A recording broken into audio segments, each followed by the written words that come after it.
তাজরিনে আগুন আর রানা প্লাজায় ভবন ধসের পর কর্মক্ষেত্রে শ্রমিকদের নিরাপত্তা ও স্বার্থ রক্ষায় সোচ্চার হয় সারা বিশ্ব। বাস্তবতা বিবেচনায় শ্রম আইন পরিবর্তন, কর্মপরিবেশে উন্নয়ন, ন্যূনতম মজুরি নির্ধারণ সহ ব্যাপক পরিবর্তন আসে তৈরি পোশাক শিল্পে।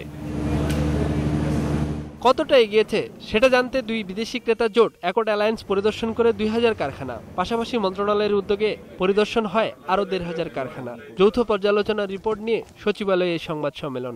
যে কোনো মুহূর্তে এটা অ্যাক্সিডেন্ট হতে পারে, এর জন্য টোটালি 37টা ফ্যাক্টরি ক্লোজ করে দেওয়া হয়েছে, পার্সিয়ালি করা হয়েছে 36টা ফ্যাক্টরি, এবং রিমেইনিং যেগুলি আছে এইসব কার্যক্রমগুলি পরিচালনা করতে হবে, সংশোধন করতে হবে, মালিকদের এটা লিস্ট দেওয়া হয়েছে। প্রায় অধিকাংশগুলিতে আমাদের ডিটেইল ইঞ্জিনিয়ারিং অ্যাসেসমেন্টের জন্য আমরা সুপারিশ করেছি এবং সেটা তারা কাজ করে যাচ্ছে। এই অগ্রগতিকে সন্তোষজনক বললেন বাংলাদেশে নিযুক্ত আন্তর্জাতিক শ্রম সংস্থা প্রধান।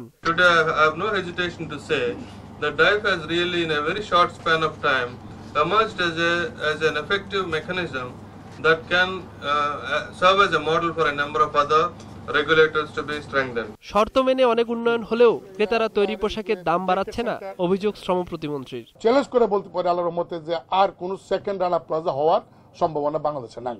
আমাদের এন্টারপ্রেনাররা লক্ষ লক্ষ কোটি কোটি শত কোটি টাকা ক্রস করছেন, কিন্তু সেই তুলনায় তোমরা তো প্রাইস বাড়াচ্ছ না। তোমরা যদি একটা ইথিক্যাল প্রাইস আমাদেরকে না দাও তাহলে আমরা কি করে করব?